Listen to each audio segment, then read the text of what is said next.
Atenção internautas de todo o mundo, para o toque de 5 segundos.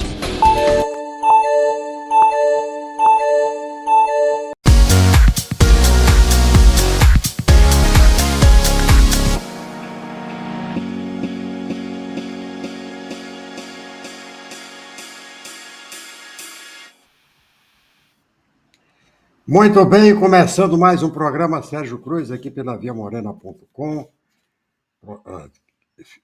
Sexta-feira hoje, sexta.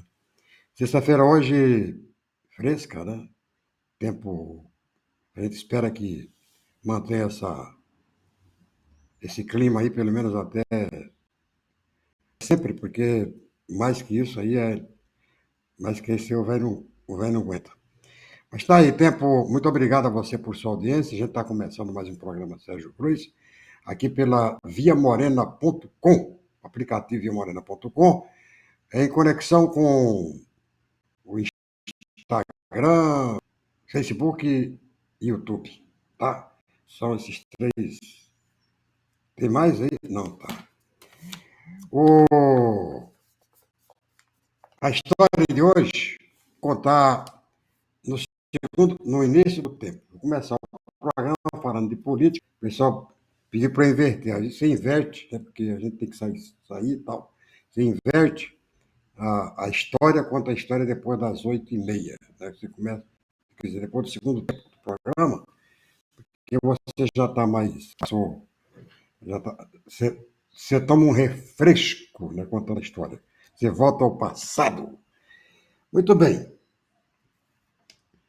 Falei no meu comentário de hoje, o programa do Vini de Paula, sobre o problema Lula, né? Que foi mostrado, escancarado, está sendo escancarado nesta eleição intermediária, nessa eleição para prefeitos e vereadores, onde o PT teve um desempenho modesto, foi, se tivesse acreditado, né, o partido tivesse acreditado no próprio governo do Lula, no partido, provavelmente tivesse um desempenho melhor, principalmente aqui no estado de Mato Grosso do Sul, onde o partido não elegeu nenhum prefeito, onde o partido não acreditou na candidatura da majoritária de Campo Grande, que não chegou aos 10% dos votos, né, e que tem potencial para muito mais que isso. O potencial ficou marcado na demarcação do vereador. O partido conseguiu 3 vereadores para Campo Grande, coisa que não acontecia desde o tempo que o Zeca era 3 naquela época, e depois não conseguia eleger mais. Era 1, 2, tal. Então, a nossa preocupação em avaliar essa questão do PT. O PT tem, nesse segundo turno, algumas candidaturas, todas elas muito arriscadas. Uma que ela apoia, que para mim é a mais importante de todas, que apoia em São Paulo, apoia o candidato do PSOL, o Boulos. Me parece já São Paulo está definido, não tem mais nem presença de Lula. Eu acho que nada mais resolve a questão de São Paulo já está definido. Vai lá o candidato do Tarcísio de Freitas, candidato a governador, que inicia uma disputa, né, com o Bolsonaro lá em São Paulo, porque ele que realmente apadrinhou a candidatura do Nunes contra o corpo mole feito pelo Bolsonaro no primeiro turno, que agora está tentando pegar uma carona aí na, no prestígio do Tarcísio de Freitas, que realmente foi o homem que assegurou essa vitória em São Paulo. No Rio Grande do Sul, lá em Porto Alegre, a Maria do Rosário tem também um alto índice de rejeição, além de estar bem abaixo na última pesquisa para esta eleição. Ela tem um índice de rejeição muito grande. Também me parece que é fatura já completa lá no Rio Grande do Sul. Me parece que o atual prefeito se reelege com alguma tranquilidade. Aliás, faltou pouco para se reeleger já no primeiro turno. Aqui no Campo Grande, aqui no Campo Grande, já falei, a candidata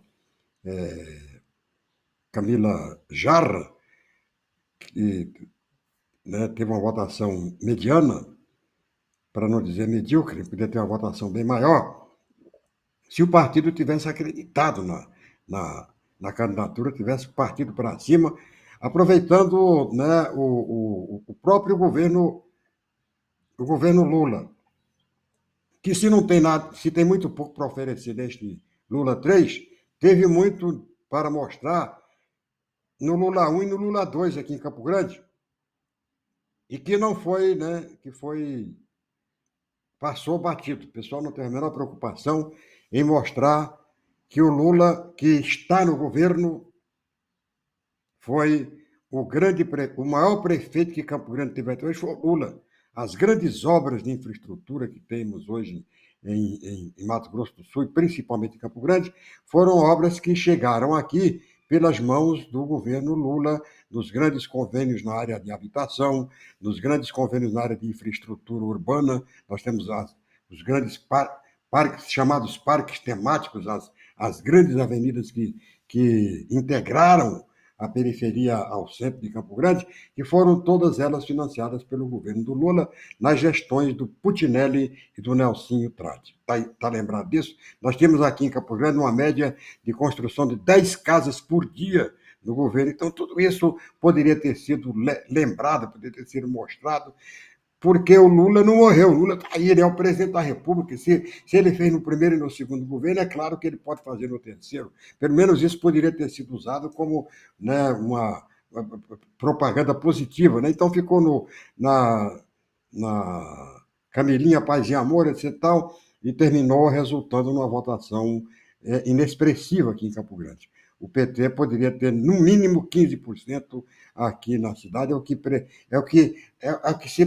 que se calculava pelas eleições anteriores aqui em Campo Grande, onde o PT sempre teve uma votação muito boa, uma votação expressiva. Inclusive, o Zeca, quando foi candidato a prefeito em Campo Grande, perdeu para o Putinelli com a diferença de 411 votos. E tem que botar militância na rua, não sei como é que vai fazer isso, a militância do PT me parece que envelheceu, né? Os jovens militantes já não estão mais com o mesmo ímpeto. Foram muitas as decepções, né, no decorrer de todo esse processo de burocratização do partido.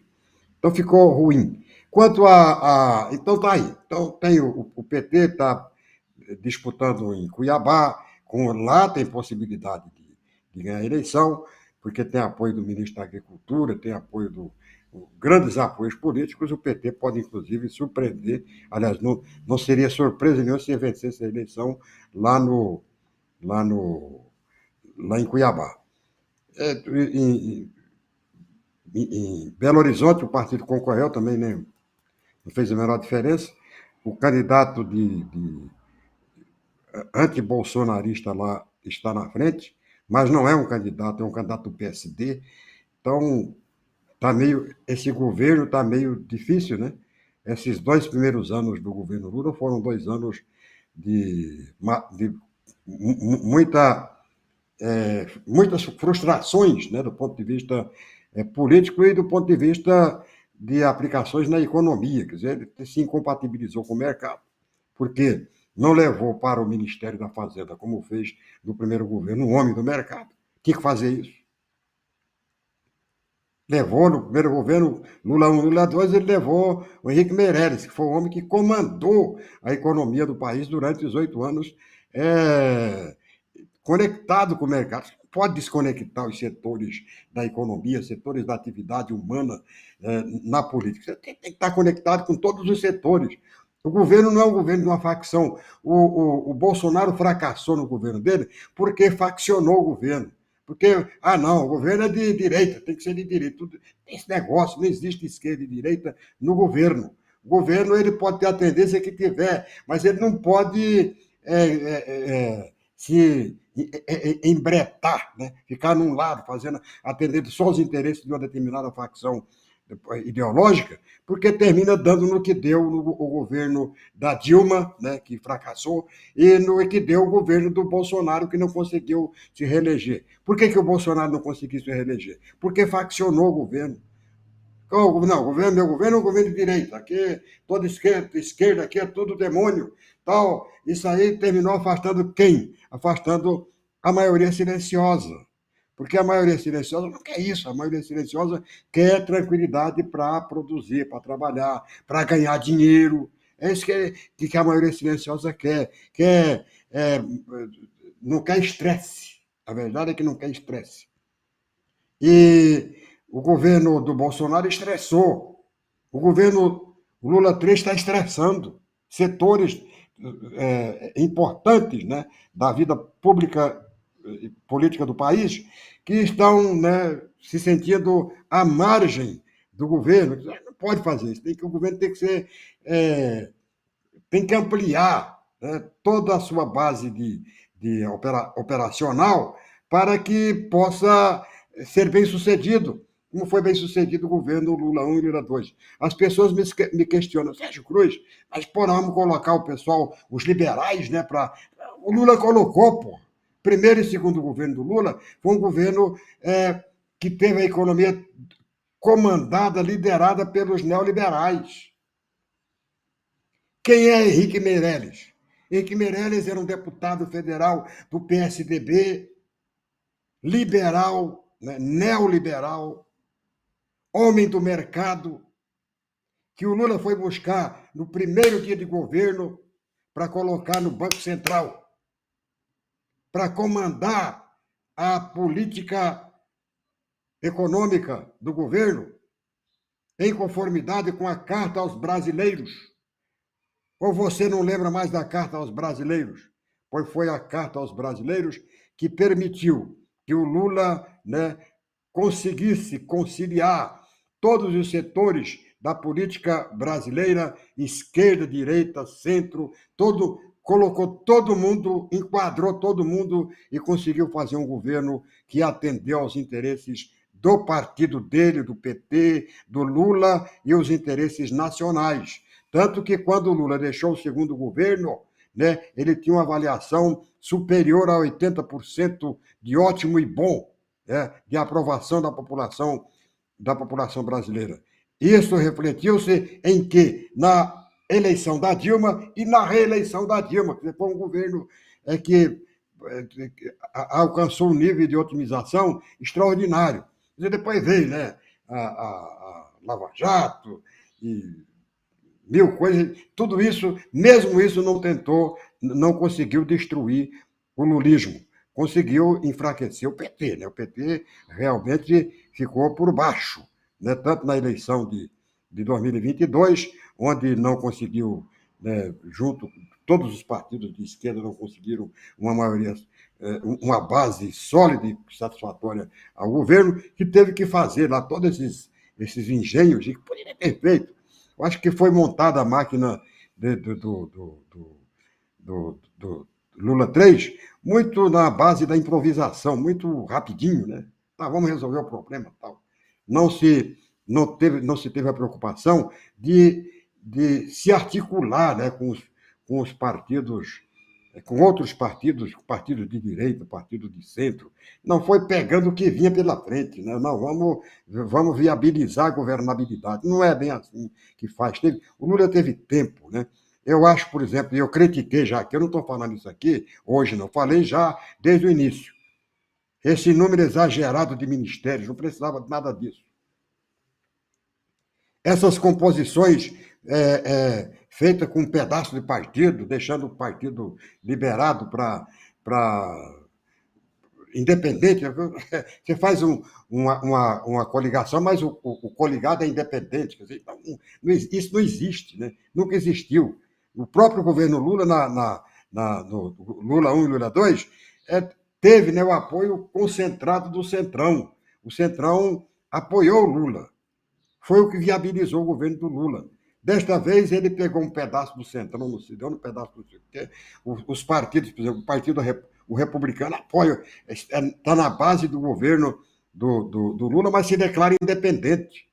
O PP, o presidente nacional do partido, o senador Ciro Nogueira, é contra o Lula, foi ministro do Bolsonaro, continua bolsonarista até hoje, faz oposição cerrada ao governo do Lula, mas o partido, o PP, está na base do governo. Então, tudo isso poderia ter acontecido. O Lula não ia governar sem coalizão, mas essa coalizão deveria ter sido bem montada, bem feita, né? Porque estrutura para sustentar, o governo tem. O que faltou e o que falta é competência, né, para organizar um governo de coalizão. Com esse Padilha que está aí, não vai resolver nada. Esse Padilha, ninguém dá bola para ele, entendeu? Ele é um corpo estranho nessa articulação. O articulador hoje do Lula é o Rui Costa, que também é um político regional, né, que só entende mais de Bahia do que de Brasil. Na economia, mesmo na economia, onde está cheio de boa vontade, o Haddad não é um homem de mercado. Ali tinha que ser colocado, já que não tinha o Banco Central, que o Banco Central estava na mão do Bolsonaro, que se colocasse lá no Ministério da Fazenda uma pessoa que tivesse ligação e compromisso com o mercado, porque o mercado não é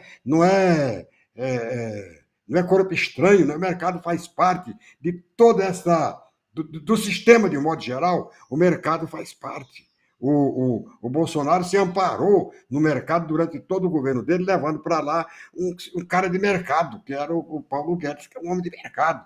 Né? Apesar de ser um incompetente, é de mercado, um homem que tinha, né, a confiança do mercado. Que se levasse para lá, o governo Lula 3 devia repetir o governo Lula 1 e Lula 2. Não teve nada de errado no governo Lula 1 e Lula 2 que não pudesse ser corrigido com uma boa dose de competência para administrar esse. Montou-se um governo às pressas, que eu chamei de geringonça. Montaram um governo onde o presidente não conhece o ministro, não sabe quem é o ministro. É uma coisa totalmente esquisita. Isso aí terminou refletindo nessa eleição de 2024 e pode transformar o Lula num pato manco, né, na eleição de 2026. Pode muito bem acontecer, até porque as forças de direita, os conservadores, cresceram muito, né, nessa eleição, já haviam crescido na eleição de 2022 e cresceram muito mais ainda nessa eleição de 2024. Então é preciso que o Lula tem que se reestruturar o governo dele, tem que começar 2025, né? Mudando toda essa formato de governo que ele montou aí, trocando gente, mudando gente e tal, porque senão ele não vai conseguir emplacar 2026. Tem que mudar a política externa, né? Tem que modernizar os seus conceitos ideológicos com relação a Norte e Sul, com relação ao Ocidente, com relação às democracias, com relação aos regimes autoritários. O Lula tem que assumir, ele perdeu a grande oportunidade de assumir exatamente essa liderança internacional das forças democráticas do país. Então, com a coisa está para a esquerda e para o chamado campo progressista, a coisa ficou muito clara, né? O sinal vermelho ficou muito vermelho depois dessa eleição. E se o governo tomar cuidado, a gente volta a estaca zero da política brasileira, coisa que aconteceu em 2019 e que a gente, né, de cidadão de bom senso, nós, da maioria silenciosa, não gostaríamos que acontecesse. Mas, infelizmente, se o governo Lula não deslanchar no 2025, aí a vaca vai para o brejo. Se não encontrar um rumo, corre o risco de perder completamente o rumo. Foi o que eu disse no meu comentário de hoje no programa do B de Paulo. É o sentimento que eu tenho. Eu falo isso porque claro, não sou nenhuma expressão eleitoral no meu estado, na minha cidade. Já minha vez, né, nessa questão eleitoral, nessa questão já passou. Eu falo isso como cidadão que na eleição, em todas as eleições, tem procurado se posicionar sempre em defesa do politicamente correto, daquilo que eu acho que é bom para o Brasil, aquilo que vai ser bom, não necessariamente bom para mim, mas bom para meus filhos, para os meus netos, para gerações futuras. Essa tem sido a minha grande preocupação. Daí, quando o Lula se candidatou em 2022, eu não teve dúvida, né, de acompanhar toda essa maioria silenciosa que terminou resultando na eleição com diferença precária entre Lula e o Bolsonaro. Eu queria que o Brasil se livrasse definitivamente dessas ameaças à direita. Né? O Brasil é um país que assimila muito bem essa história de esquerda e de direita e tal. Então a gente não tem essa preocupação do ponto de vista ideológico. Mas do ponto de vista do crescimento, do desenvolvimento nacional, do futuro, o Brasil é um país de potencial extraordinário e não pode ficar nessa lenga-lenga, né, de medos, temores. E assim como os Estados Unidos estão passando hoje, né, os Estados Unidos estão numa sinuca de bico. A gente votar para convalidar um governo fraco, que foi o governo do Biden, e correr o risco de cair na mão de um Trump que já resultou no primeiro governo numa temeridade para a população, tanto que não foi reeleito. Então, os democratas desse país, tanto do centro, do campo progressista como do centro, os liberais desse país, do Brasil, como estão fazendo os Estados Unidos, devem ter essa enorme preocupação do país não voltar a ser dominado por uma facção. O meu temor é esse: o presidente tem que ter capacidade, tem que ter articulação para que o país não caia nas mãos de uma facção, como caiu em 2019, que o país ficou totalmente entregue a uma extrema-direita irresponsável, uma extrema-direita antidemocrática, e o próprio presidente da República subiu ao palanque para rejeitar publicamente as decisões tomadas pela justiça. Então, uma coisa que tudo isso, é claro, incentivado, levado por posições fundamentalistas de grupos que são contra a democracia. Infelizmente, é isso que aconteceu, e é isso que a gente não quer que aconteça agora. A gente teve uma enorme dificuldade. Nós tivemos, em 1985, até 1985, enorme dificuldade para devolver a democracia ao Brasil. A gente passou 21 anos de ditadura por causa disso. Não, vamos dar um tempo aí, vamos botar os militares para poder consertar, e a hora que os militares consertar, aí vai ficar tudo bom, vai ficar tudo normal. Porque nós passamos 21 anos brigando contra os militares, contra uma ditadura militar, aí de repente a gente vê a coisa sendo entregue exatamente por aqueles que pregaram a ditadura militar em 64. Quer dizer, o que está acontecendo hoje é exatamente aquilo que aconteceu em 64. Aliás, o discurso é o mesmo: cuidado com os comunistas, né? Como se a gente tivesse, se o comunismo fosse algum bicho-papão, uma coisa que não tem nada a ver, né? Hoje, o neofascismo hoje é muito mais perigoso do que o próprio comunismo. A gente pode ter governo de tendência de esquerda, governo de tendência de direita, mas tem que ter a tendência principal, é a democracia. Essa deve ser colocada não apenas como narrativa, apenas como discurso, mas deve ser colocada como recurso para que se possa ter um país livre, tranquilo, que a gente possa envelhecer saudavelmente. Muito bem. Ainda no programa de hoje, daqui a pouco eu vou contar história. Nós temos história no programa de hoje. Mas eu quero falar essa aqui, ó. Bolsonaro está ameaçando expulsar o Catanzinho, tá? Expulsar quem apoiar a candidata adversária que ele apoia aqui em Campo Grande, quem apoiar a Rose, né? Ele está ameaçando rifar. Não é rifar, é ripar. O termo que ele usou está aqui. Ó. Esse assunto eu quero falar daqui a pouco depois do tempo para esta sexta-feira em todo o Brasil, tempo do clima-tempo e que vem na ponta da flecha do índio.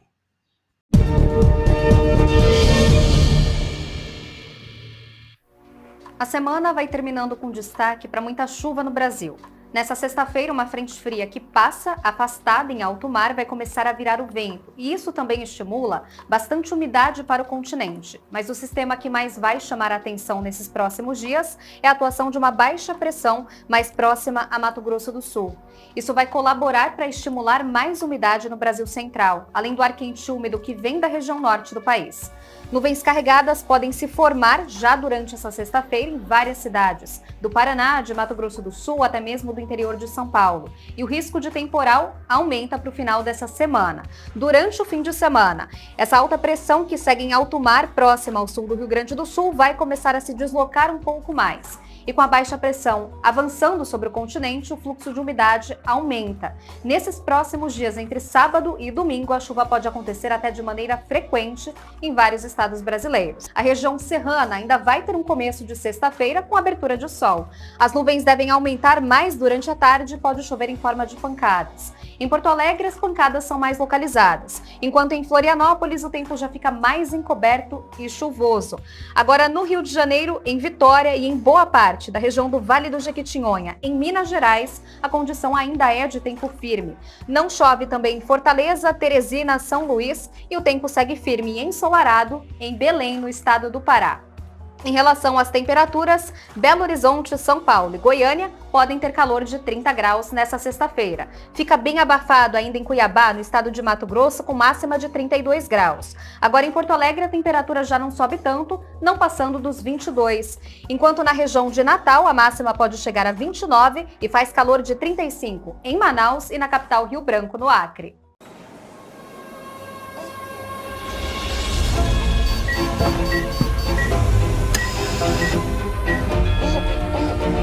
A vida é uma luta. Para alguns, ela começa cedo. Se você pode, doe leite materno. Vida em cada gota recebida.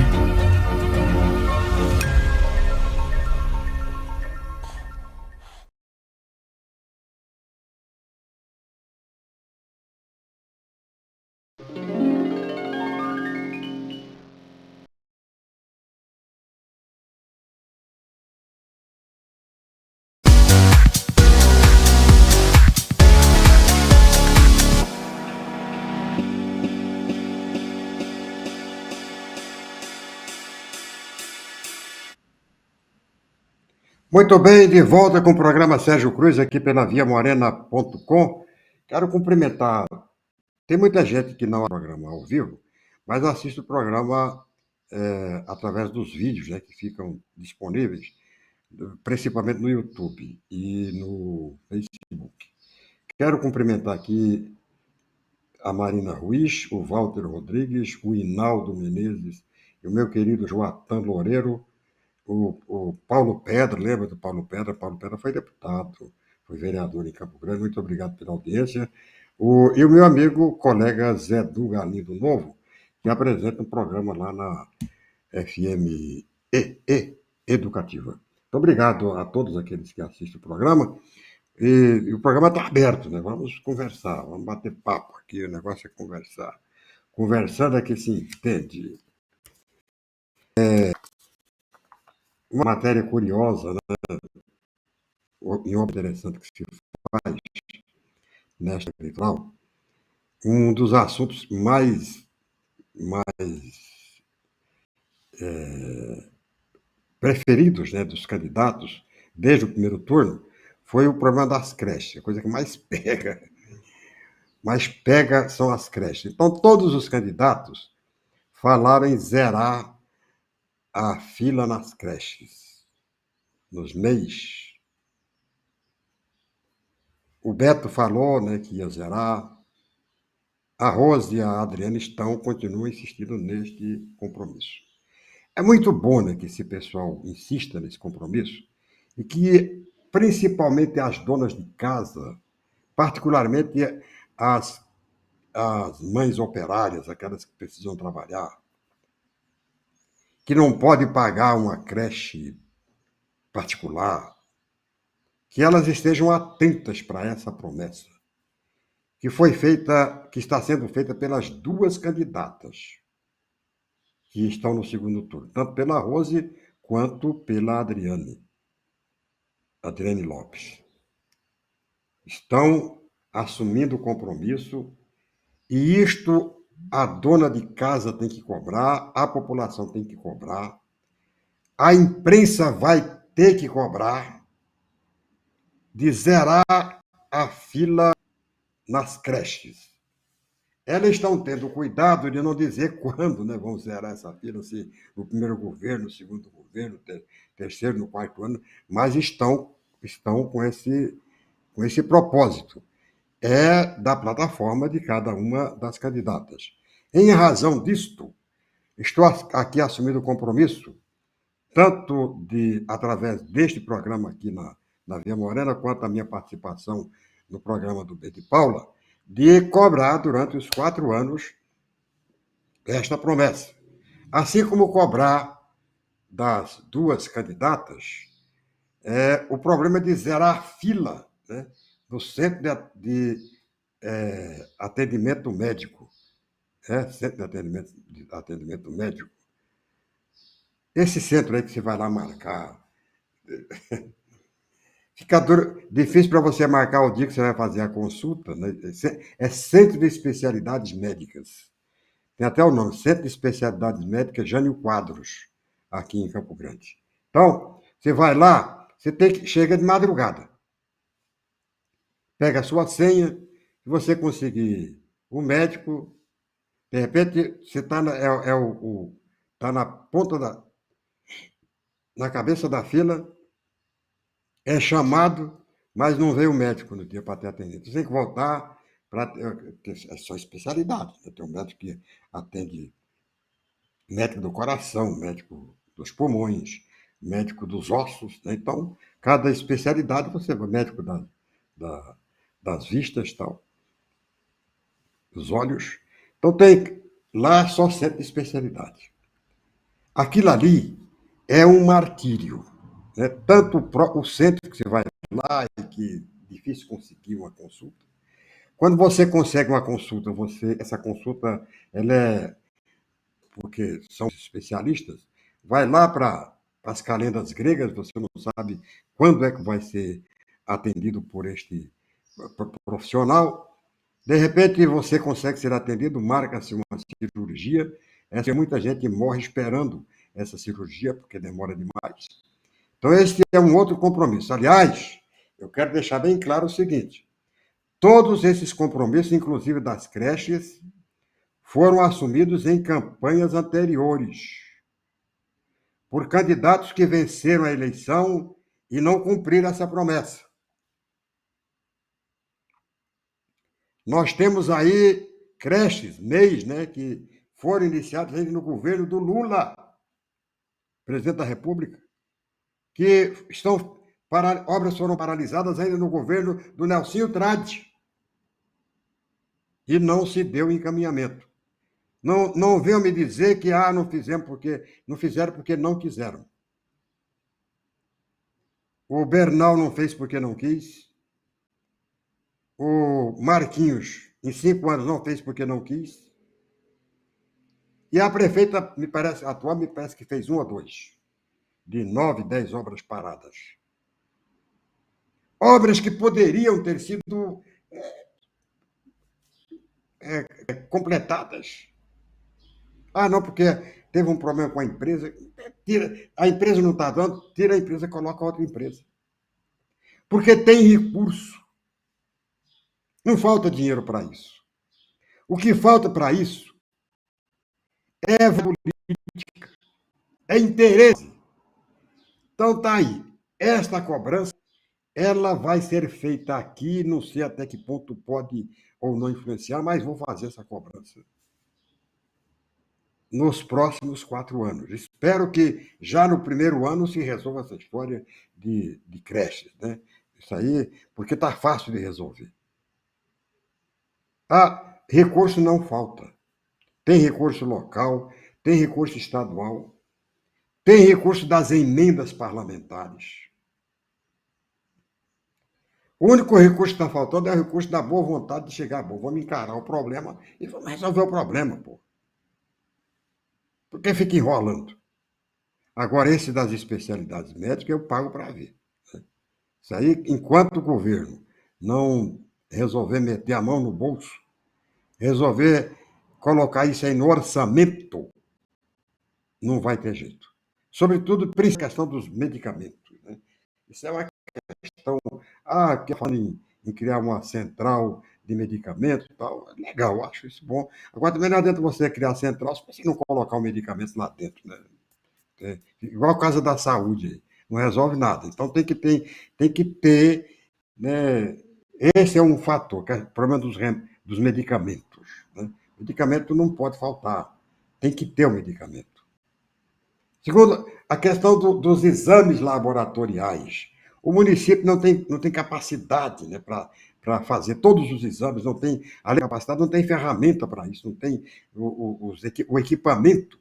Então, é um exame que tem que ser feito em laboratórios que têm o equipamento, né? Fazer uma ressonância magnética, fazer uma tomografia computadorizada. Isso aí, o município não oferece essas condições, não tem capacidade para isso, tem que fazer lá no. Então, tem que ter convênio. Tem que fazer convênio. Custa caro. A vida não tem preço, porra. A vida. Não, custa muito caro, mas a vida não tem preço. A vida tem apreço e não preço. Então tem que cuidar. Então são dois compromissos. Tem outros aí que eu vou, né? Tem outros que não estão no programa das duas candidatas, mas que está num programa ou no outro que eu vou cobrar. A população de Campo Grande vai cobrar, e eu quero ser, né, um dos porta-vozes desta cobrança à próxima administração municipal. Vamos deixar correr barato, né? O Marquinhos, enquanto foi candidato a prefeito, tinha várias promessas e não cumpriu as promessas, a gente ficou esperando que ele fosse cumprir. Veio com a história de resolver problema de trânsito com rotatória. Rotatória é solução que você dá para cidades pequenas, cidades que não têm muita movimentação, que o trânsito é controlável. Agora, a rotatória não serve para uma cidade do tamanho de Campo Grande, principalmente na área central de Campo Grande. Nós temos aqui duas áreas que são verdadeiros pontos de estrangulamento, estrangula o trânsito, o fluxo de veículos aqui em Campo Grande, que é esse da rotatória aí da Via Parque com a Mato Grosso. Temos aquele da Coca-Cola, né? Aquilo ali é uma coisa absurda, não tem porque nada justifica não ter um viaduto ali. Porque aqui do Parque dos Poderes, mas tem um conjunto habitacional, tem um hotel, não sei aonde, e não vai quebrar a privacidade, tem todas essas coisas muito peculiares aqui de Campo Grande. Não pode fazer, porque tem que fazer, faz. Vai prejudicar? Tem prejuízo sim, mas tem que ver custo-benefício. Ver o que vai valer, se vale a pena fazer ou não fazer. Porque recurso financeiro não falta. Campo Grande não tem dinheiro para fazer. Se não tem dinheiro aqui no caixa, vai buscar fora.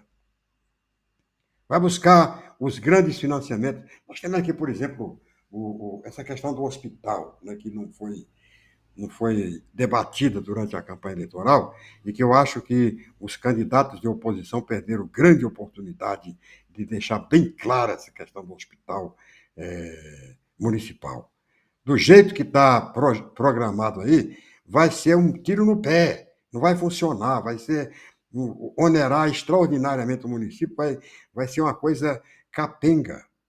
Se fizer nos mesmos moldes em que foi construída a Câmara Municipal de Campo Grande, o cara dá o terreno, constrói, entrega o prédio para a prefeitura, cobrando 5 milhões de aluguel por mês, essa é uma vaca leiteira. Qualquer pessoa quer um negócio desse. Qualquer pessoa faz um negócio desse. Eu faço. Eu vou gastar 200 milhões de reais, mas eu vou ter um rendimento aí de 1 bilhão de reais. Então, qualquer um faz. É um dinheiro bom, né? A prefeitura vai pagar. Como a Câmara. Na Câmara nós impedimos o pagamento. Na Câmara é uma coisa absurda também. Quando empreitaram para os Haddades, né, essa construção da, do prédio da Câmara Municipal, nós nos opusemos. Eu e alguns outros colegas de jornalismo, alguns políticos, né, que viram que a coisa era um tremendo de uma lambança que terminou se transformando num verdadeiro escândalo, foi feito do mesmo molde que a prefeita está querendo fazer aqui em Campo Grande, que é a empresa vai lá, constrói o prédio e a prefeitura vai passar 30 anos para pagar o prédio. Depois ela fica 20 para pagar o prédio, depois desse tempo aí o prédio passa a ser da prefeitura. Já tem tempo para construir 4, 5, 6, 7, 8, 10 prédios. 10 prédios.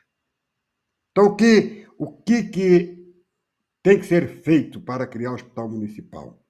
Ninguém é contra o hospital municipal, até porque Campo Grande carece de leitos, né, públicos, não leitos contratados. Você contrata de um hospital, aí de repente o hospital passa a usar aquilo como uma espécie de chantagem. Não, agora nós queremos tanto, tal, e termina dificultando. Leitos da própria prefeitura. Precisa de um hospital, sim. Campo Grande é a única capital brasileira que não tem um pronto-socorro. Então tem que ter o hospital. Agora, a prefeitura vai ter que construir esse hospital, a própria prefeitura vai construir. Não precisa meter a mão no bolso. Não precisa comprometer, né, o crédito da saúde pública, que já é precário. Faz isso aí com recurso do BNDES, com recurso de emendas parlamentares. As emendas têm que ter a responsabilidade de serem destinadas exatamente para atender isso aí. Agora, isso aí depende muito do quê? De competência de articulação da prefeitura. Então, a prefeita vai ter que ter muita capacidade de articulação para enterrar, sepultar de vez esse projeto que está aí de se construir um hospital para pagar um aluguel de 5 milhões de reais por mês. Não é o custo do hospital, não, é o custo do aluguel do hospital. Vamos à história. Contar a história. Está na hora da história? Vamos então contar a história.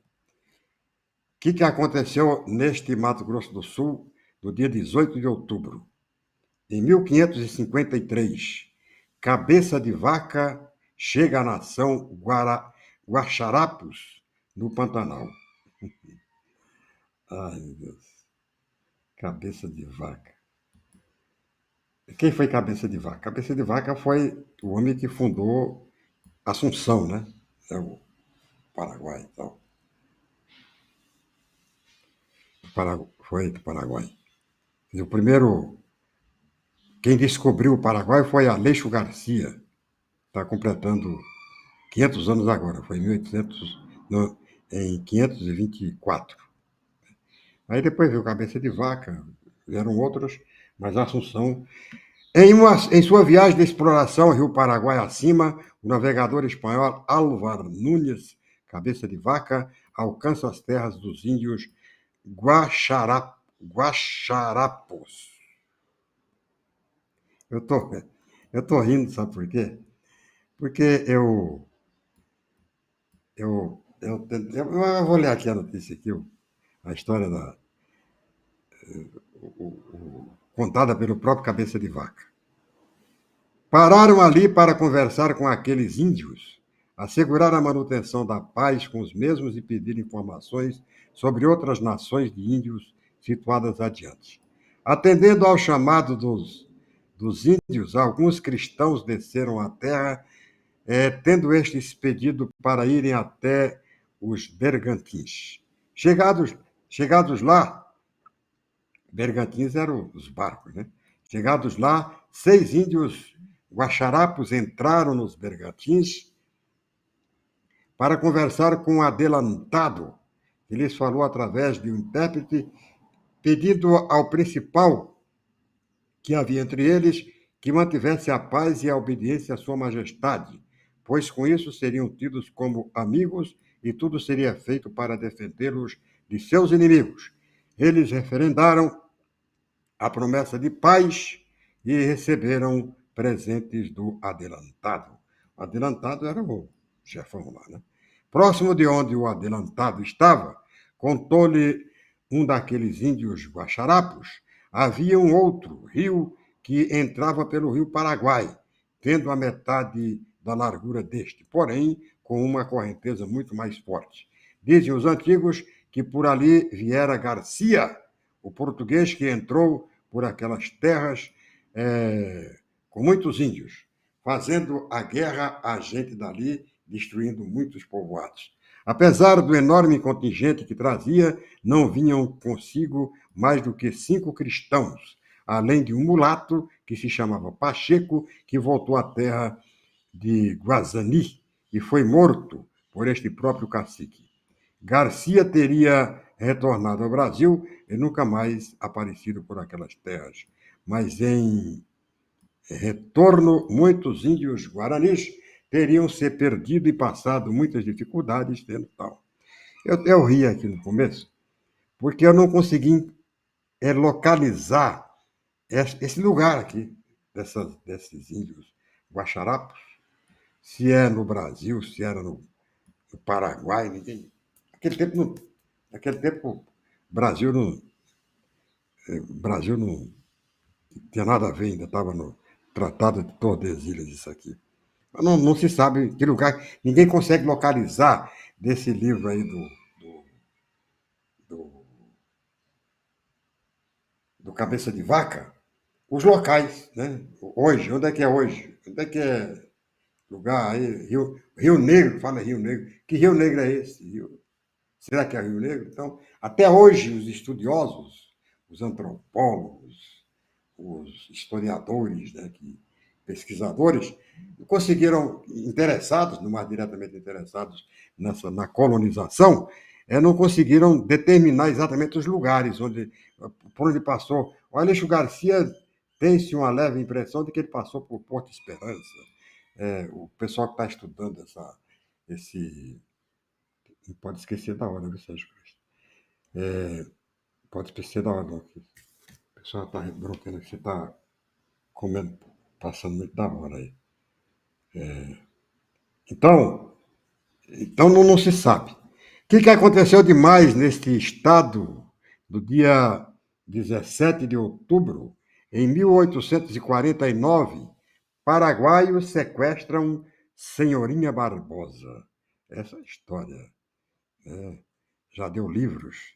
Soldados do presidente Carlos Lopes sobem o rio Apa com o objetivo de destruir a fazenda de Gabriel Francisco Lopes, primeiro marido de Senhorinha Barbosa, filha de Inácio Barbosa, pioneiro dos campos de vacaria e doador da área para a cidade de Niuaqui. As ordens que teriam del governo e del senhor capitão comandante era de prender todos os moradores da região, conduzidos pelo meio mais seguro para o interior do Paraguai, juntamente com os estancieiros, levaram também o gado e os pertences caseiros de menos volume e peso. Nessa época, o castigo infringido aos prisioneiros era o seguinte: para o homem, derrubada de mato, plantio e construção de ranchos; para a mulher, conforme a idade e a robustez física, lavar roupa, mantear carne de bicho, cozinhar e empaiolar mantimentos. E desta maneira, Concepción, la gran ciudad paraguaya, ficou com a sua população intensamente mesclada devido ao elevado número de prisioneiros brasileiros que aí foi ter. Gabriel estava morto quando os soldados paraguaios chegaram. Senhorinha havia se casado com o cunhado José Francisco Lopes, o futuro Guia Lopes, que com seus filhos foram feitos prisioneiros e levados para o país vizinho junto com os demais. Uma carta clamando por justiça seguiu por meios clandestinos para o Rio de Janeiro, endereçado ao imperador Dom Pedro II. Este não ignorava que o império tinha na pessoa de Dom Carlos um desafeiçoado perigosíssimo. Surgiu, então, entre Brasil e Paraguai, vasta e enérgica troca de notas diplomáticas. Por fim, após 7 anos, foram postos em liberdade todos os prisioneiros. Regressavam estes, porém, às suas moradas, certos de que estavam ocupando um pedaço de chão no território paraguaio. Senhoria, com os vexames que sofrera no Paraguai, os trabalhos a que fora submetida, a saudade imensa de sua estância tivera a saúde profundamente abalada. Ao retornar à pátria, era um verdadeiro espectro. Mesmo assim, viveu bastante, né, para ver todos os terrores da guerra. Segundo Hélio Cerejo, ela morreu pobre, deixando, porém, na história o seu valoroso nome como símbolo indecomponível do estoicismo e do brio da mulher brasileira.